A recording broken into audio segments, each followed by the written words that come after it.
Most people do not listen with the intent to understand. They listen with the intent to reply. Stephen Covey. Well,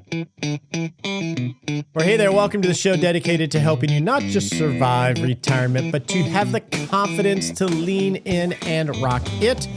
My name is Roger Whitney. I'm a practicing retirement planner with over 30 years experience walking this journey. All right, we got a really big month this month. Today, we're going to focus on the non-financial side of retirement, specifically relationships. Then next week, we're going to take a 180-degree turn and talk with Wade Pfau from Retirement Researcher on the financial side of retirement and his current thinking on a variety of topics. Then the week after that, we're going to share wisdom from retirees of how they're navigating healthcare before Medicare. I want to make sure we capture that because there's a lot of wisdom there from people doing it. And then last week of the month, we're going to talk about retirement calculators and why they are wrong. And in some ways, they can be dangerous if you don't use them correctly. So we're going to have a lively review of retirement calculators to help you get the most out of them, but also to help you avoid unforced errors. And then, if that is not all, that Saturday, March 28th, I'm going to try something. We're going to have the Noodle live, a live hangout at 10 a.m. Central on a Zoom call with anybody who wants to come hang out, where we're going to talk about retirement. We're going to talk about the episodes. It's just going to be me hanging out with you and lots of other listeners to just talk about retirement in a live hangout. So you can learn more about that at livewithroger.com. With that said, let's get this party started. Virtually every study on contentment and happiness identify the quality of your relationships as the key factor in having a happy retirement, or I'll say rocking retirement. So we had Dr. Harry Reis from the University of Rochester, an expert on interpersonal relationships. This has been his lifelong passion. Come into the Rock Retirement Club to talk about, well, interpersonal relationships. And he recently wrote a book with Dr. Sonja Lyubomirsky on how to feel loved. That's the title of the book, The 5 Mindsets That Get You More of What Matters Most.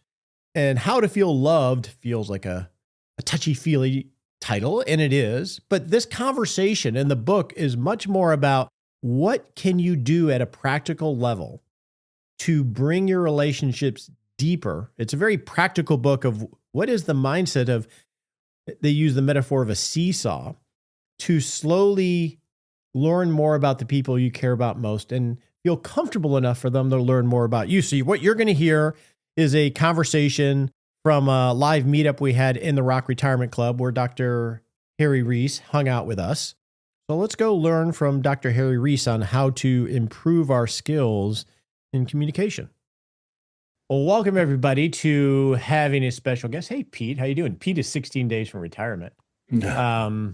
To this special event with Dr. Harry Reis, who wrote a book with Dr. Sonja Lyubomirsky. I always have to struggle with that. How to Feel Loved. So we're going to chat about the non-financial part of things. And under the non-financial pillars, this is the relationship pillar. We have your bio. May I call you Harry? I prefer that you call me Harry. Doctor. We have Harry's bio in the clubhouse, so we're going to share. You can check that out because it's extensive. It would take me too long to cite all that he has done around interpersonal relationships. He's a professor at the University of Rochester, currently in Massachusetts, with the snow following him. A disclaimer is this audio is going to air on the public podcast, so we're going to have discussions with Harry around this topic. And if you have a question, maybe just share your first name or be cognizant of what you do share, because it will be on the public podcast. And as we have members come in, I'll remind us from time to time. So Harry, before I introduce you, I have to do 2 things. One is that this is Helpful Hints in Education. So our group is very familiar with this, Harry. You don't have to worry about this one. And the other one is we have an OAI policy in terms of bots recording and writing notes of everything. That way we can just be humans here together and you can take notes and you have access to the replay so you can slow down and pause and revisit it if you want to. So with that said, Dr. Harry Reis, can I have a hug? Do I need a hug? Is that what this is about? Hugs. I love hugs. Virtual Um, hugs.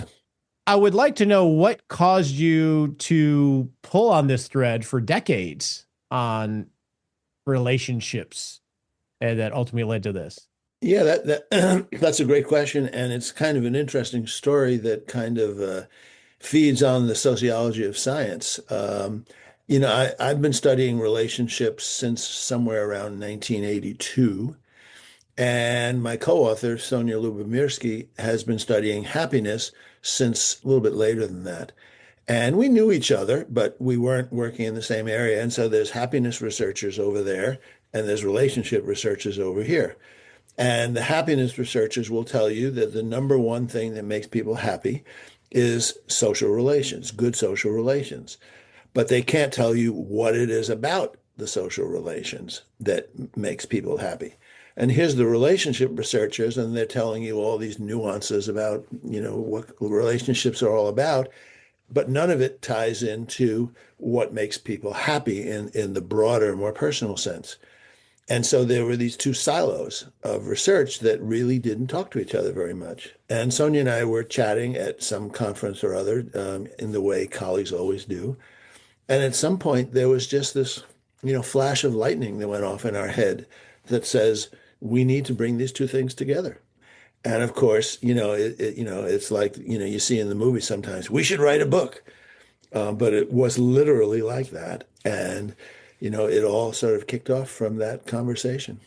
Now, had you known her before? We knew each other, not, I would say, not well, but, in social psychology is a somewhat small field. So people tend to know each other. And, we go to conferences 2 to 3 times a year and you see each other and, you get to schmooze with each other and you get to know each other. So we knew each other, but we'd never had that kind of deep conversation. Now, I've had these moments at conferences with colleagues that I've known from afar or just socially and had these you need to take on the world type of moments of Hmm. enthusiasm. Yeah. Was it just timing that caused you to really actually do it?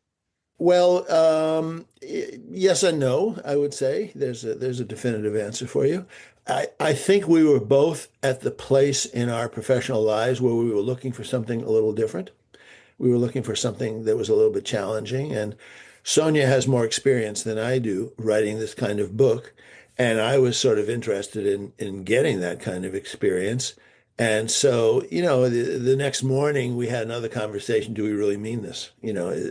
Was this just, a cocktail party moment, or is it something we really mean? And we both sort of felt like it was. And then we talked to an agent. Richard Pine was our agent, and he was very enthusiastic, and so that kicked it off. That's what got us to go from fantasy to reality. Awesome. Well, congratulations. It's a wonderful book. Thank And I you. don't say that I read a lot of books. I don't say that about a lot of books. It's And very you practical. have a lot of stickies in there, so that's a good I'm a sticky sign. guy, and Yeah, I'm also a diagram guy as I yeah, read. yeah. I have my little seesaw there. I Okay, also have a yeah. ping pong table, which I want to bring up in a little bit. Oh, okay. That's an interesting metaphor. So, in our vernacular, within the club, we work on financial pillars to have clarity and confidence, but we have some non-financial pillars that are equally as important, but often overlooked or just acknowledged and passed over. And one of them is relationships. Right. And from a relationship standpoint, like I feel, I know I'm loved. Been married 35 years. I have wonderful kids. I have great friends. What's the difference between being loved and feeling loved? Great question, and it's certainly one of the fundamental questions in our book. Being loved is what someone else does for you. It's being loved is how another person acts towards you, whether they're kind to you, whether they do loving kinds of things to you.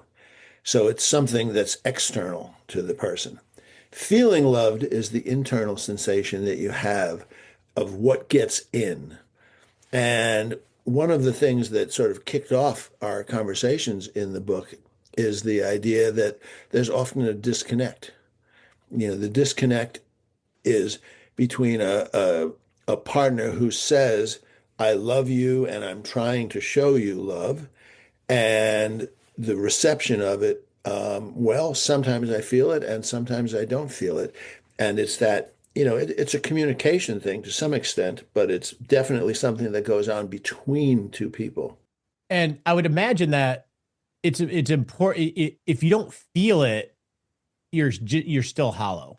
Yeah, if you don't feel it, it does no good, so to speak. Now, I want to put a caveat on that.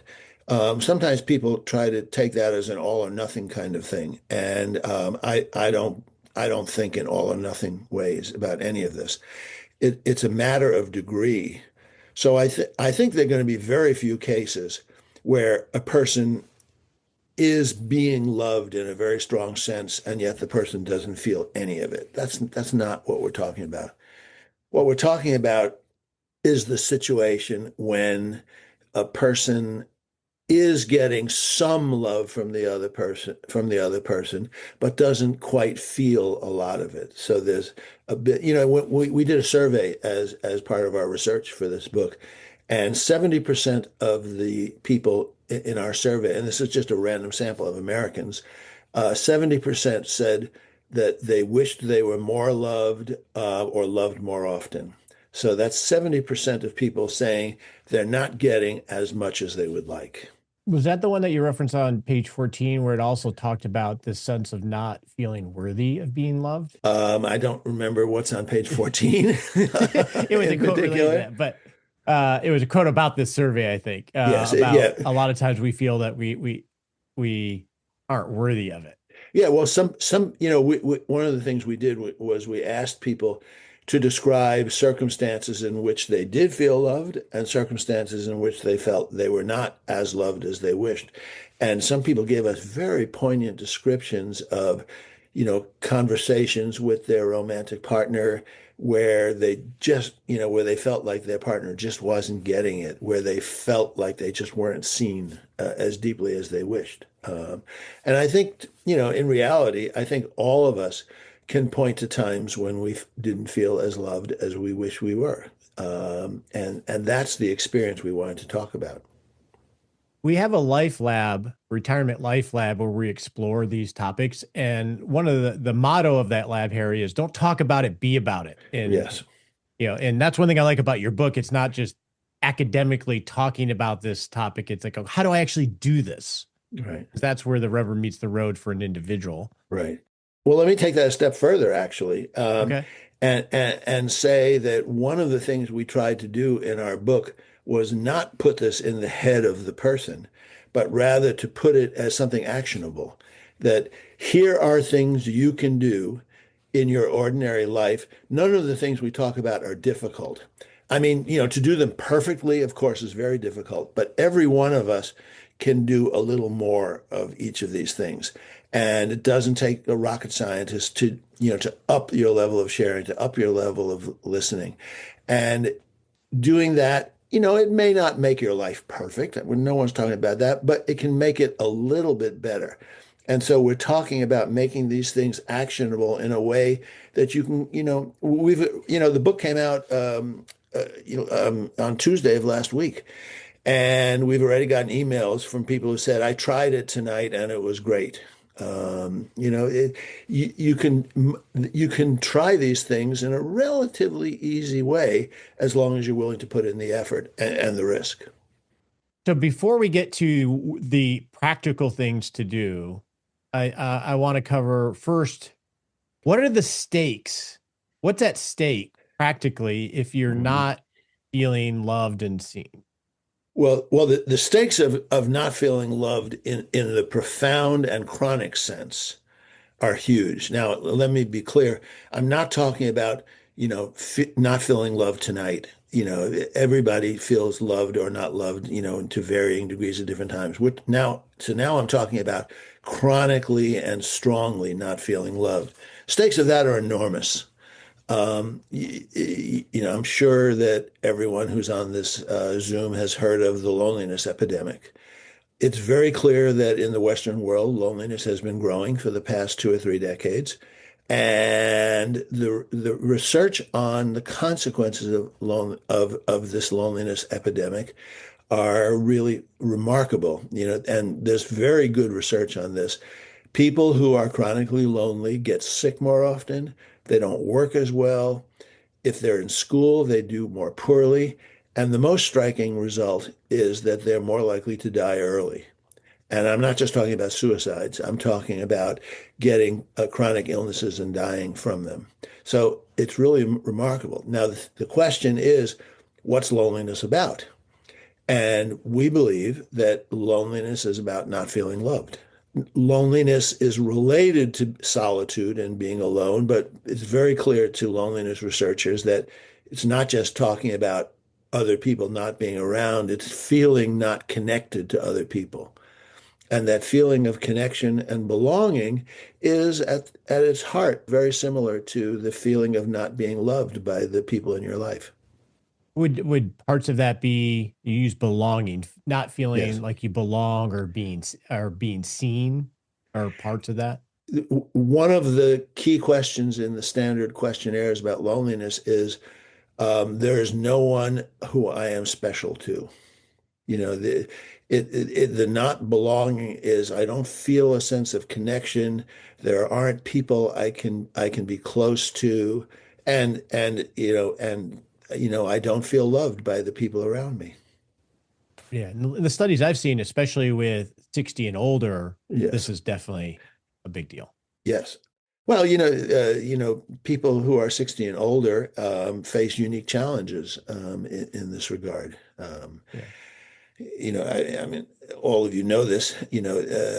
Many of us get our sense of belonging from work. When you stop working, it's not just that you lose the job and the sense of purpose in the job, you also lose the community that's part of the job. And at the same time, if you're living in a partnered relationship, that relationship changes because now all of a sudden you're spending every day together. And for some couples, that's a big plus, and for some couples, that's a difficulty.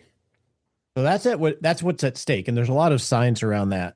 I want to go to Yes. a couple obstacles before we get to the seesaw. I love seesaws, by the way.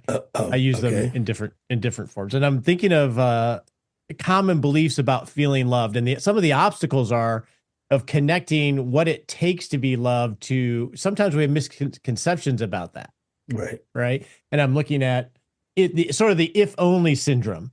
Right. If only I could share my positive qualities and successes, I would be loved. Or if only I was more attractive or powerful or successful.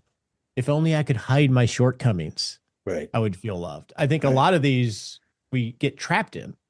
Yes. I like to think of these as the myths of being loved. And if I'd had my druthers, we would have called them the myths in the book, but our editor didn't like the word myth. Um, we have a lot of beliefs about what it takes to be loved. These beliefs come from all over the place. They come from media. They come from, the what we learn growing up. They come from what we're told by parents. Sometimes they even come from, some research that's out there. They're not necessarily bad things, but what they are things that can be counterproductive for feeling loved. So, for example, there are many people who will tell you that the way to be loved is to accomplish more, to be more attractive, to go to the gym more often, build up big muscles, to be rich. These are things that may get you admired. These are things that may get you followers if you're on the internet, but they're not things that will get you the experience of love. Perhaps the best way to describe that is, have you ever seen a tombstone that said, I had big muscles, or I was beautiful, or I had 250 publications? Tombstones always say things like beloved father, loving parent, uh, you know, child who was loved. That's what makes a difference. some of the other ones we talk about are, a lot of people believe that they have to hide their shortcomings because if you knew the things that are wrong with me or the things I'm embarrassed by, that you would go, ooh, stay away. I don't like that person. And the problem with that is that if other people don't know the full you, the pluses and the minuses, you can never feel totally loved by them.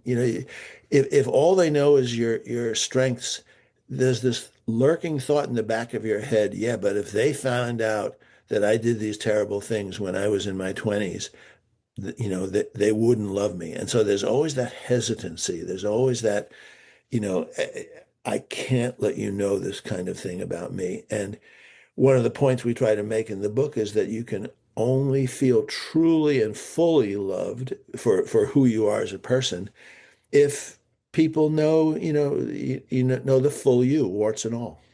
Which is scary. And if Absolutely. the other person isn't playing with you, now you have pressure to perform, to live up to To what you think the image is, right? Yeah, yes, and one of the interesting things is that as a relationship develops, that gets harder and harder.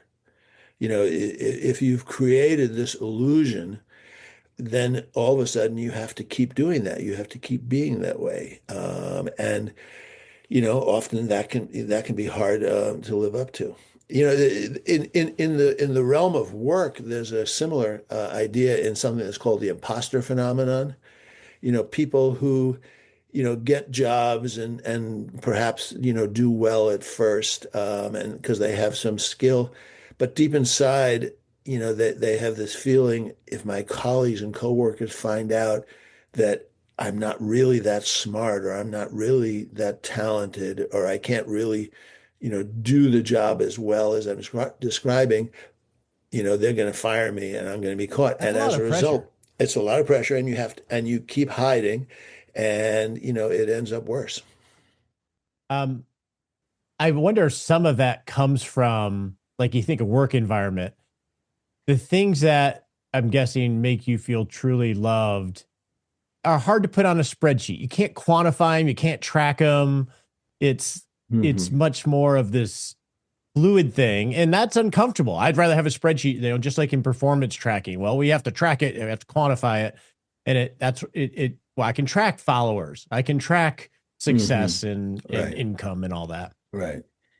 Let's switch to practical, and I want Okay. to start with ping pong Okay. because as I was thinking about this, like one of my gauges when I interact with people is what game am I playing, and ping pong is a game that you guys talk about, but uh, and I want to contrast it to seesaw. Ping pong to me is there's no real communicating going on. You share a story, and then while Harry's sharing a story, I'm thinking of the same story, of my version that I want to ping pong back to him, and we just sort of ping pong back stories. And I like to count, especially when I meet new people, how many questions they ask. Hmm. And it's amazing how often you can go in a 30-40 minute conversation and not have any questions from someone. And I think of that as ping pong. Um, Hmm. so that's what I meant by ping pong. But I want to talk about seesaw, which is the framework to reveal each other in order to feel loved and seen. So you want to give us that framework? Sure. I like your metaphor of ping pong, by the way. One of the things we try to do is talk about the difference between a conversation and an interview. And a conversation is more like the seesaw idea. So just to familiarize people, we're using seesaw, SEA. And the idea is that here's the water level. And most of us have some parts of ourselves that are above the water level, meaning that they're visible to other people. And then there are other things that are below the water level, which means they're not things that other people necessarily know about. When you have the kind of conversation that we think is important to building this sense of feeling loved, one of the things you do is you lift the other person out of the water so that more of them becomes visible. In essence, you encourage them to talk more about things about themselves that might not be visible, and thereby you lift them up so they become more visible. Then the interesting thing that happens is that they feel more seen, they feel more understood, and they're encouraged to reciprocate. And so then they will lift you out of the water by asking you deeper questions, by showing affection and caring for you. And so there's this dynamic back and forth of lifting and being lifted that is what characterizes the kind of responsive and deep conversations that we're talking about. So the reason why we chose the metaphor of a seesaw is the idea that there's, you can't do it by yourself, right? You can't lift yourself up on a seesaw. So it's the idea that you have to lift the other person and be lifted by them. And one of the implications of that, and this is one that sometimes seems ironic to people, is in order to feel loved, one of the best things you can do to start that cycle is to lift the other person up so that they feel loved. So it's not necessarily immediately doing, it's not, here's me, please love me. It's really lifting the other person up, which in turn will motivate them to do the same for you. I've experienced this so many times on how to get that started. I've been married 35 years, and I'll often get into my, not so much anymore because I'm mature now, Harry. Um, Yeah. in my whiny phases of, my wife is not doing this for me. I wish my wife would be this way with me. I wish she Hmm. would do this. And then finally come to the realization, wait, why don't I be that way first? Hmm. Which is, I think what you're talking about is, to play Exactly. the seesaw game, you got to go first. Right. Yeah, I mean, this is one of the things I think we have to learn growing up if we're lucky, and that is how do you make another person do something?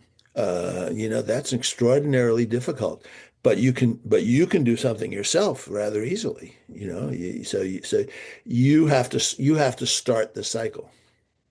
And so what does it mean to start the cycle? Well, the part of the five mindsets that I think is most amenable to being taken advantage of by yourself is the mindset we call listening to learn. The idea of really listening to another person when you're starting a conversation with them, not what most people do when they're having conversation is the ping pong idea. While you're hitting the ball, I'm preparing to hit back to you. So while you're talking about some experience you had, I'm thinking about what am I going to say next. And the idea of listening to learn is not to do that, but instead to really zoom in on what's this person saying, to pay attention, and then to ask them follow-up questions that dig deeper into that. Now, that's such an unusual experience for most of us that a lot of times the reaction of the other person is, huh, well, you're really interested in me. Well, okay. And that is a tremendously positive thing. So that's something that anybody can do. It's challenging in the sense that, keeping it up and doing it over time can sometimes be, can be challenging. But the idea is that when you do that, you literally create a conversation in which the other person is going deeper, and that kicks off the cycle. It makes me think of Richard Feynman and Yeah. curiosity exemplar for me. Um, what happens, like we see people play ping pong where you're hitting the ball, but then it just keeps bouncing back to you. Right. So not everybody is open to playing that game, right? It will feel the motivation to do the same. Is that something you just have to navigate, or how does that? Well, yeah, that's a great point. Sometimes you'll do that and it won't work. There was a New Yorker cartoon while we were working on this book, in fact, that I just fell in love with, where a man is talking to a woman and they're obviously on a first date, and the man says something on the order of, would you please finish talking so I can spend the rest of the conversation talking about myself? You know, Sometimes it doesn't work. I think you have to be generous in that judgment. It doesn't necessarily work in the first 5 minutes of a conversation. It doesn't necessarily work even in the first conversation you have with someone. But if you've so sometimes I've seen people who, after 1 minute, will say, "See, it's not working," you know. But if it doesn't work, if you're giving a sincere effort and it's not working over time, and that's going to happen, then it's a sign that that's not the right person for you. That's I a was going to say sign. that's sort of like, dating of you want to Yeah. collect the right people around you. Yes. And this is part of the selection process of who's willing to play seesaw with you.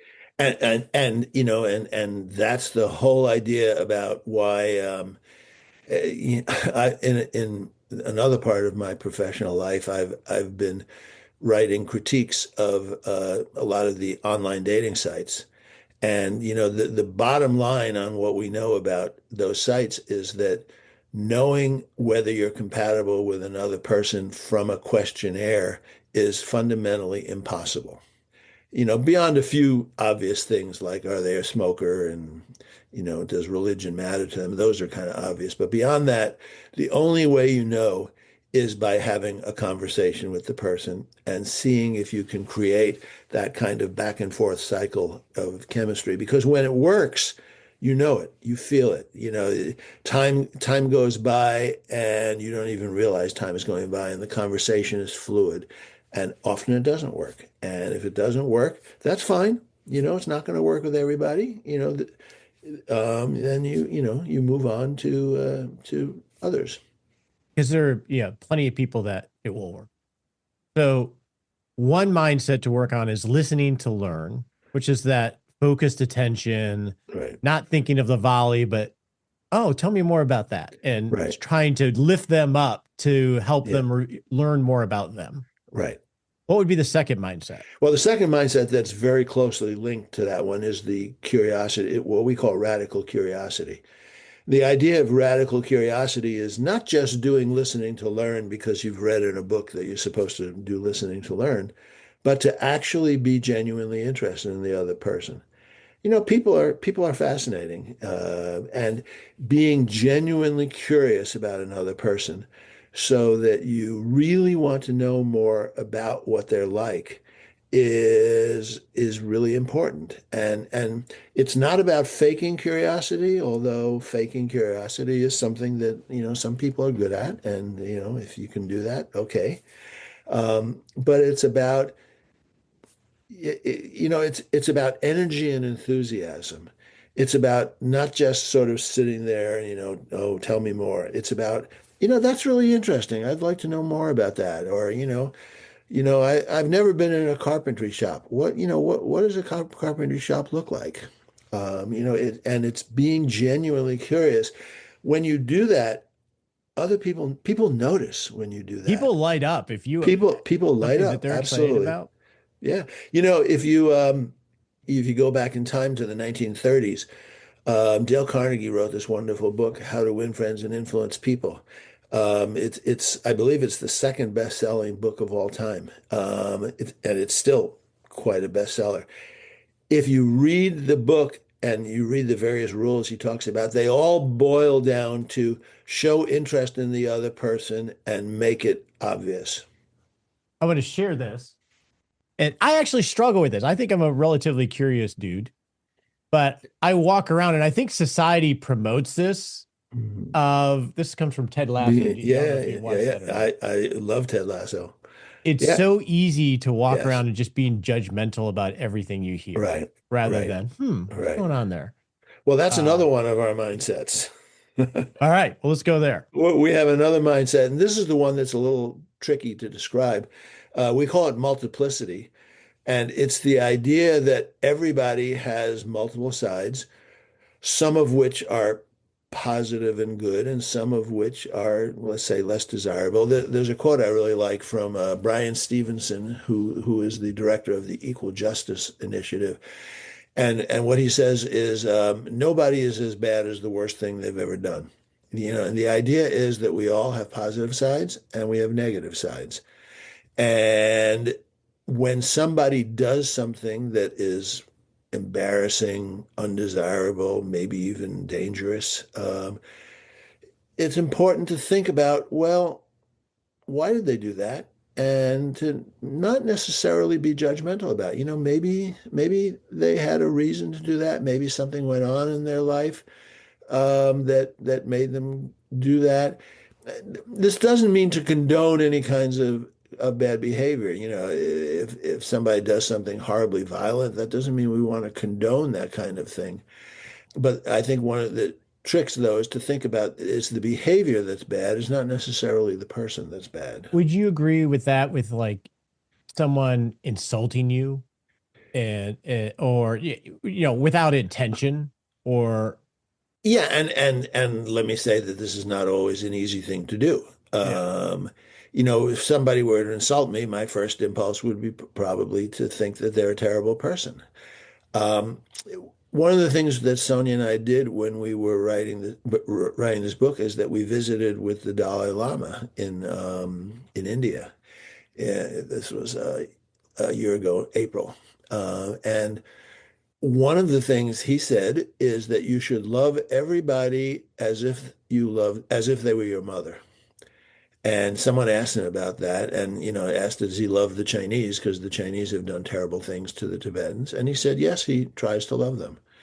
If somebody were to insult me, the better part of me would be thinking, why did they do that? Did I offend them? Did I behave badly? Are they having a bad day? Did they come from a family in which, the way you show affection for somebody is actually to make critical comments about them, which is the family I came from? There are lots of reasons why someone might insult you, and many of them are not that the other person's a bad person. And, Yeah, and that, and I don't mean to say you should hug the person and say thank you and and go to lunch with them, but just trying to adopt a non-judgmental mindset can sometimes get you over the hump. Yeah, we recently completed our survey for the public podcast, so we get hundreds and hundreds of comments, and there are always people in there that is like, you just want to say, bless your heart. It's like it's hard though. You have to have a thick skin with how some people communicate, and Yeah, um, the next time someone insults you, say to them, you're having a bad day. Can I help with that? yeah, okay. Do you See want to hug? see what the reaction is. Yeah. And then we had one more. I want to make sure we hit all five. Is open heart. Oh, yeah. Now, So let's. right. Well, open heart is a more generic kind of mindset, I would say.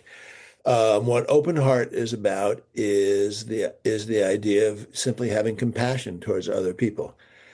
There's a lot of religious traditions that talk about that. Buddhism talks about that. Christianity talks about that. Judaism talks about that.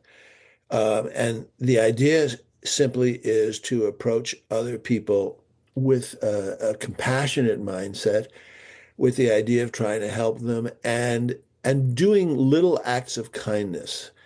One of the really interesting studies that my co-author Sonja has done was a really clever study where they gave one group of students the instruction to do something kind for another person every day for the next 3 weeks.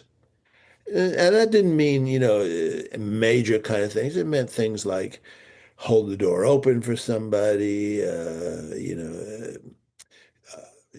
pick up something that they dropped. One of the fun things that I've done sometimes is to pay the toll of the person behind me. You can't do that anymore with, I know, like with parking meters. You'll right. get a ticket for Yeah. helping somebody. And then another group of people were told to do something kind for yourself. So, go get a massage, you treat yourself to a smoothie, whatever kind of thing.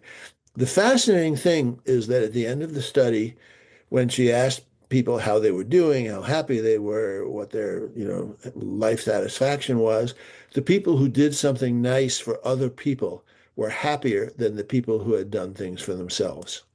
And there's a lot of other research that supports that general principle. When you are kind to other people, the other person may benefit, but you benefit from it also. It's a very fun game to play.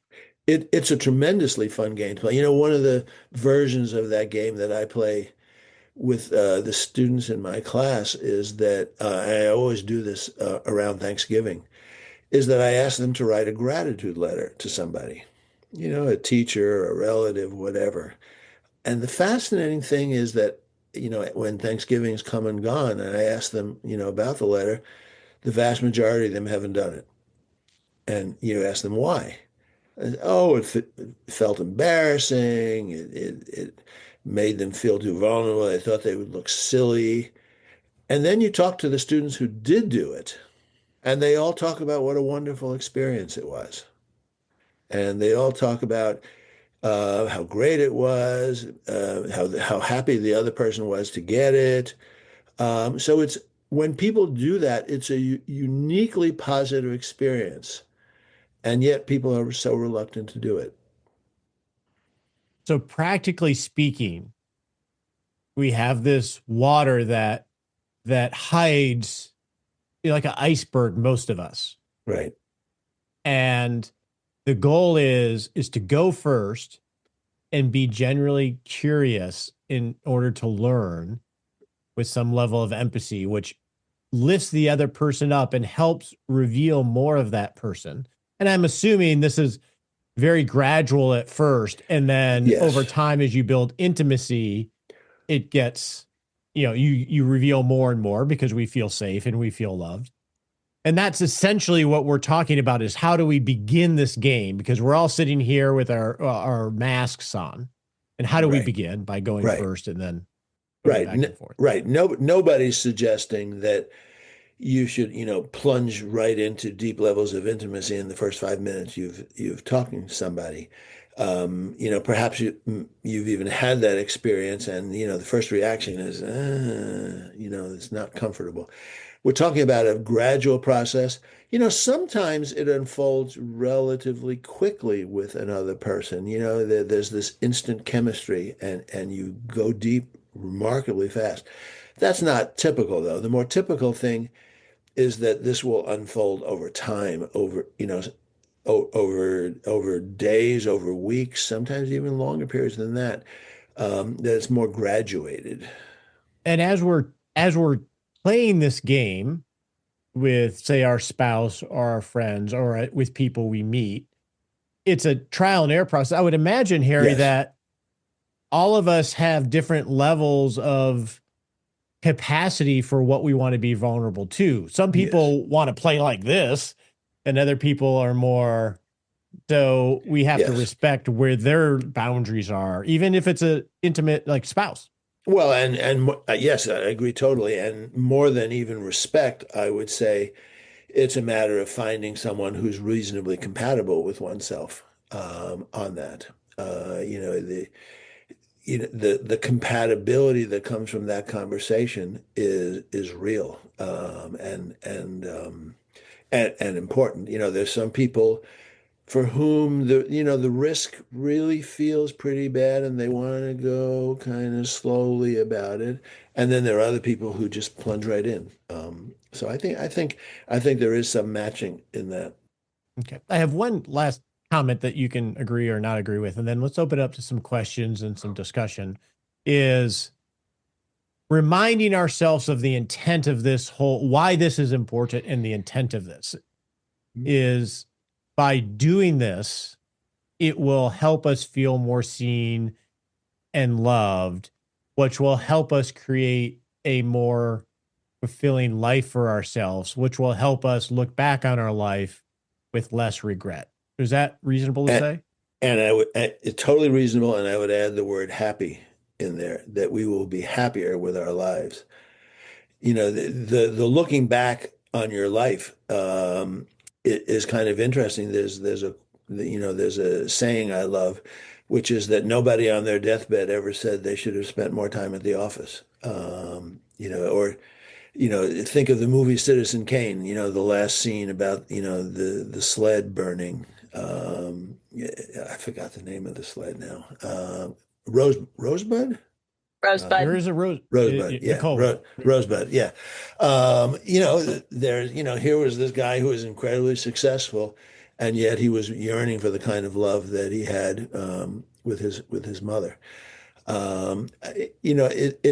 It's about being able to, it's about being happy in the moment, but it's also about being able to look back on your life with a sense of, I was connected, I was loved, I lived a meaningful and good life.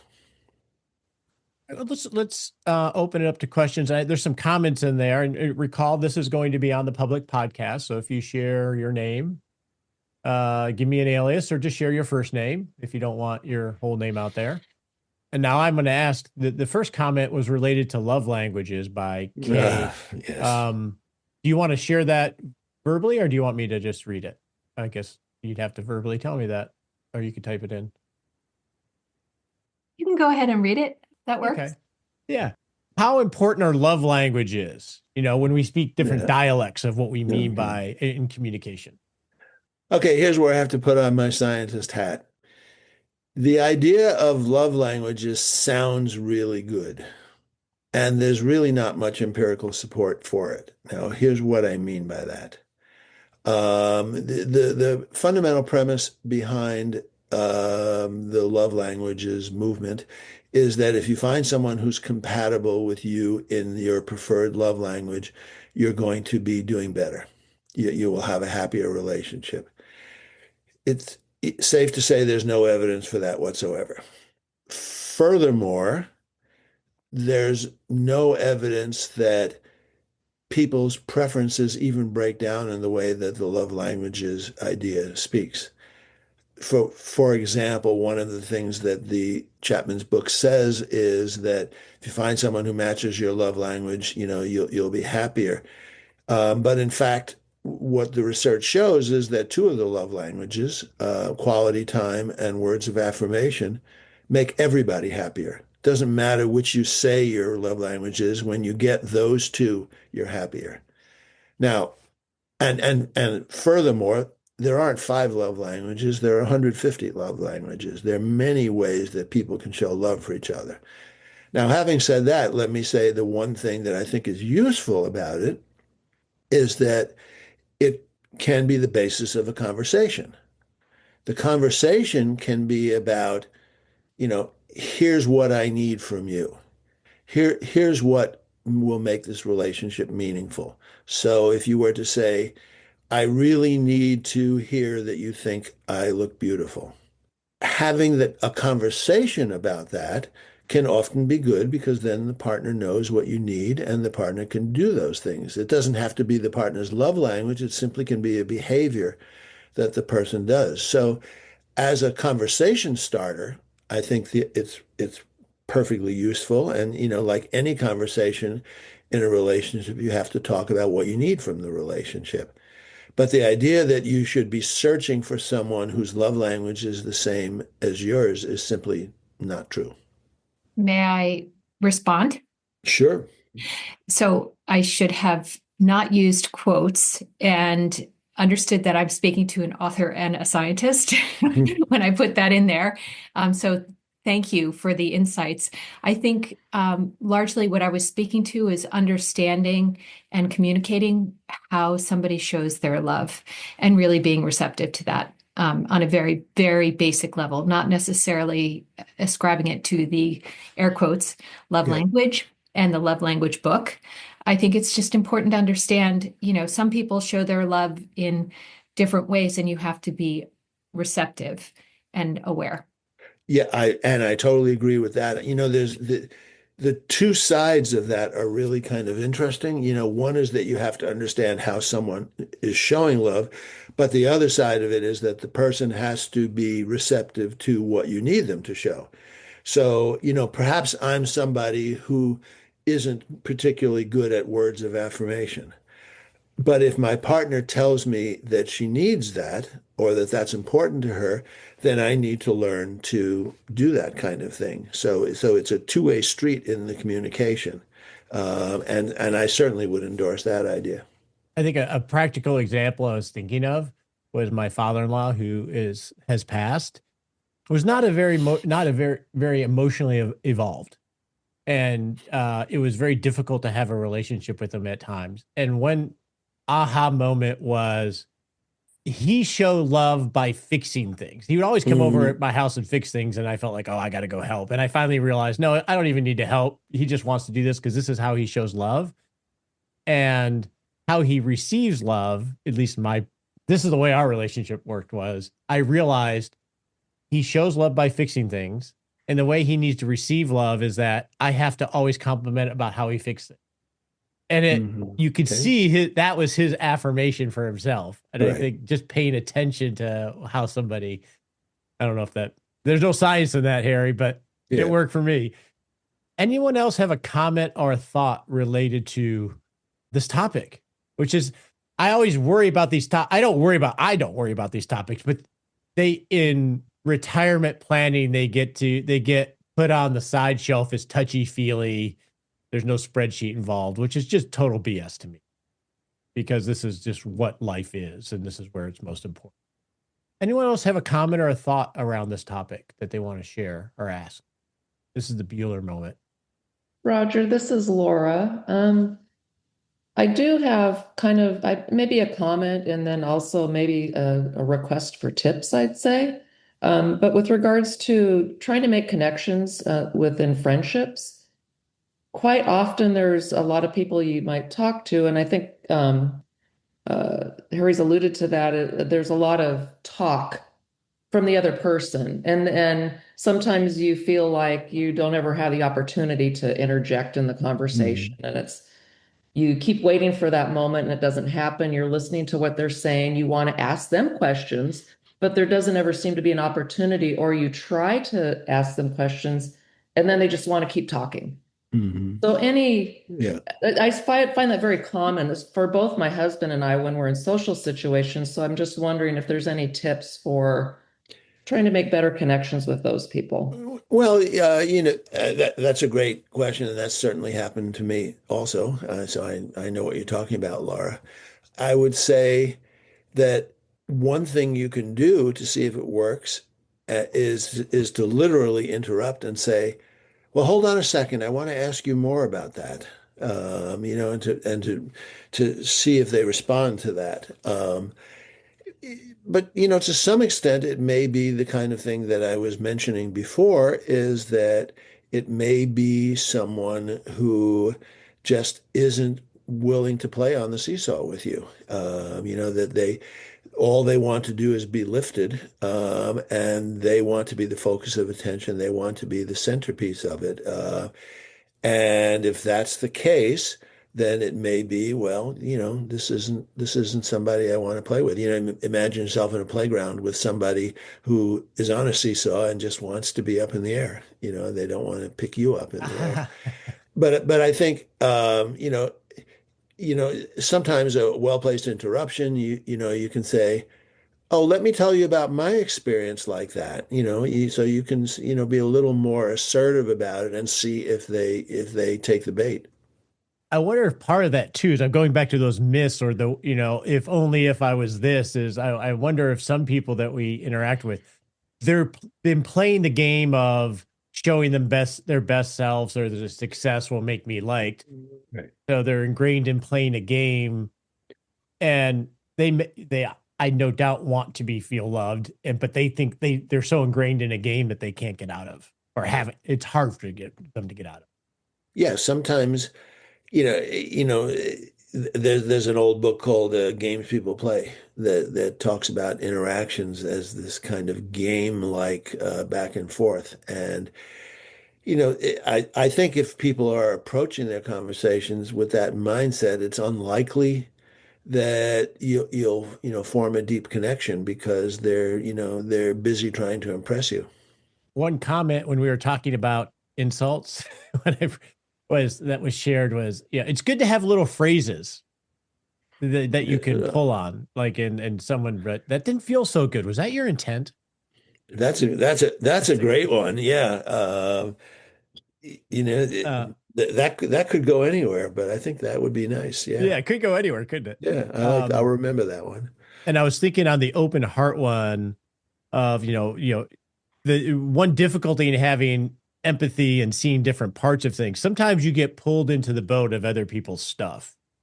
Yeah. And one phrase that I learned a few years ago was like, that's got to be really hard for you. It sort of acknowledges it, but keeps it over there. So you're not getting in the boat with them.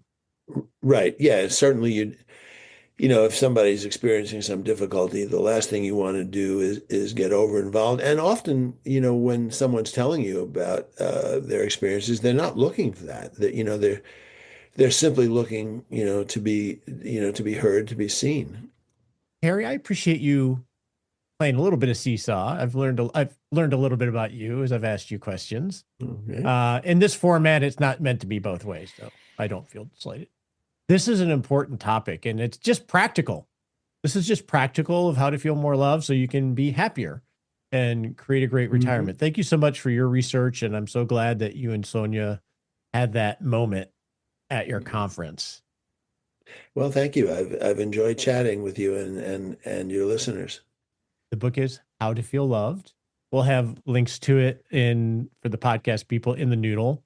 One thing I want to announce related to this, and Nicole might cringe, is we just last week, we have these meetings, Harry, once a week on Zoom, and we have, other than the roundup, which is our big conference. And every time we're in a room together, it is totally different than we build relational currency in an entirely different way. And I know you touch on this in the book about in-person communication.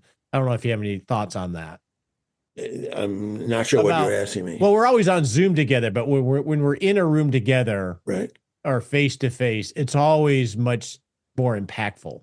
Absolutely. And I think Zoom serves a purpose. I think it allows us to maintain connections with people when we can't be in a room together.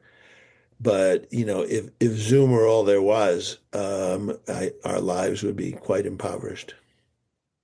So one thing that we've done as a club is last week, we hired event planner, someone for 2027, obviously to work on the roundup, but to create more in-person connections throughout the year and have a schedule for 2027. So we can create the opportunity for the relationships and the connections that have started within the club to be in person, some on the technical side and some on the just experiential side. I'm going to host a adventure weekend out in Colorado or Moab, so we can start to build relational currency, so we can find people to play seesaw with. So I just wanted to share that we're going to lean into in-person opportunities for all of us, so we can find those people. Harry, thank you so much, buddy. Oh, it was my pleasure. Yeah, go shovel some snow for your friends. Yeah, exactly. All right. All right, everybody. Have a wonderful weekend. Take care. 15 days now, buddy. Bye, everybody. Now it's time to talk about what is on our bookshelf. Myself and the team, we try to make reading our default habit throughout the month. So it's always fun to talk about books we're reading, and I get to learn a lot about books that I might want to check out. So who we're going to go to first? First on the team is Erin Coe. She works on the Retire Agile side. She read Wisdom Takes Work. She said, I just finished Ryan Holiday's Wisdom Takes Work. I think the last in his series. I haven't read this one yet. Erin says, this is the fourth and final book in his series of Stoic virtue values that include musings on courage, discipline, justice, and now wisdom. Erin says, I'm a huge Ryan Holiday fan, and this one, like the others, did not disappoint. As with most of his writings, I tried to read just one chapter per night so I have time and space to reflect on the lessons. I like this book a lot, although I must say his previous writings offered stories and insights into a multiple of historical figures. Overall, a very good book. She gives it a 4 out of 5. All right, so Wisdom Takes Work. This is on my to-read list. I haven't read this one yet. Our next one comes from the fantastic Kevin Lyles, retirement coach in the club and frequent guest on the show. He read The Greatest Sentence Ever Written by Walter Isaacson. Kevin says, my favorite biographer, Walter Isaacson, wrote this short 80-page book in which he dissects the origin and meaning of the first sentence of the Declaration of Independence. I enjoyed reading how the founders contributed to and influenced what I previously thought was the work of Thomas Jefferson. Isaacson does a nice job pointing out how some of these early disputes in our country's founding remain issues today. I enjoyed this 2-hour read, 4 out of 10. All right. I want to read this too. It's a really short one. I was going to do it on audio, but I didn't want to waste a credit for such a short book. But I like Walter Isaacson. Walter Isaacson writing an 80-page book is a thing, because if you've ever read any of his biographies, which are great, they're very long. Our next one, I believe, comes from Nicole, which is an audio book submission. Hey, Retirement Answer Man listeners, this is Nicole.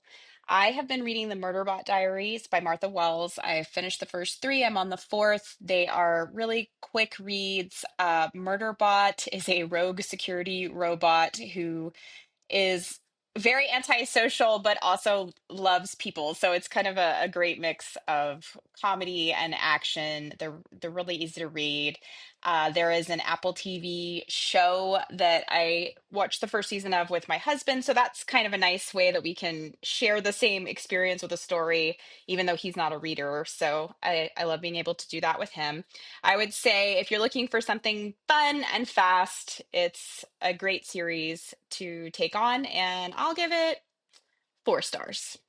Some feedback we got from last month from a listener was, everything you are suggesting is self-help books. And that's not necessarily the case. Thank you, Nicole, for giving us a fiction book. Have to check that out. Our next one comes from Troy Ketcher-Heinrich, the only way you can say it, who is a retirement planner on our team. And this one is sort of self-helpy. Hey, Roger, Troy here from the Retire Agile team. My reading for February was a book called The Domestic Monastery by Ronald Rolheiser. Ronald is a Catholic priest and writer, so he is coming from a unique perspective that I personally have not read from before. This book was super short, 3-day read for me. He compares the ordinary life at home to a monastery, and he argues that the day-to-day life can shape us and help us become our best self, just like a monastery might do for a monk. And he talks about rhythms, habits, interruptions, and busyness as things in life that make us better. It was a fascinating read. I do think about the audience of this show, and this is definitely a book written to young parents, but I think the same concept can apply in retirement. We talk a lot about go-go years, fun, travel, and experiences outside our normal life at home.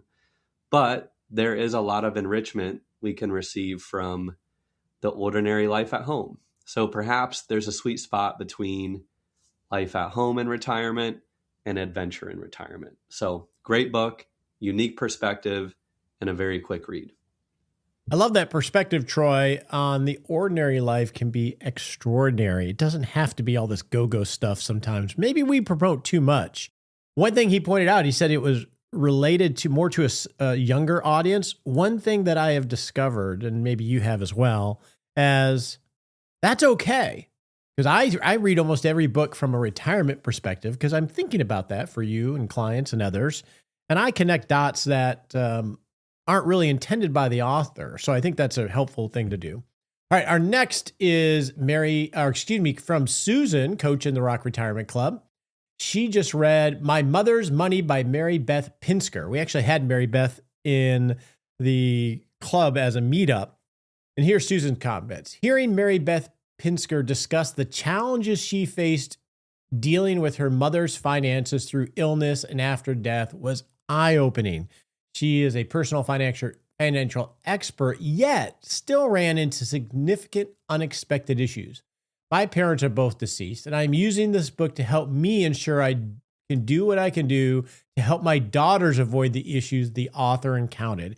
And it really is those are Susan's comment. It really is a good cautionary tale that you can be an expert in this stuff. And when you're dealing with yourself, you get a whole new perspective. And that's often lost in some of the expert, articles we read because they're thinking of it from a theoretical standpoint. So great recommendation there.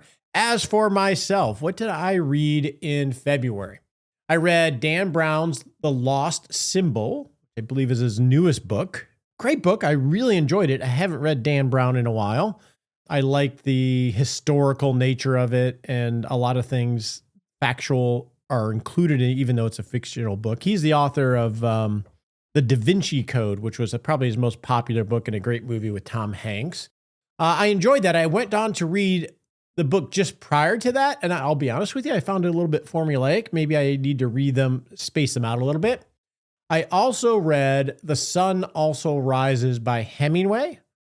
I have the complete Hemingway series. I bought these books from Juniper Books, which I've been enjoying having on my bookshelf, and I want to read classic authors and good authors. The Sun Also Rises. Didn't quite get it. Didn't get it. Bunch of bougie people hanging out in France, artists. I really enjoyed the writing, but it didn't really go anywhere for me. That's how I felt. And then I also read How to Feel Love by Harry Reis. That was my more technical book on the art of retirement. So those are the books that we've read. Now let's go to the Smart Sprint. On your marks, get set.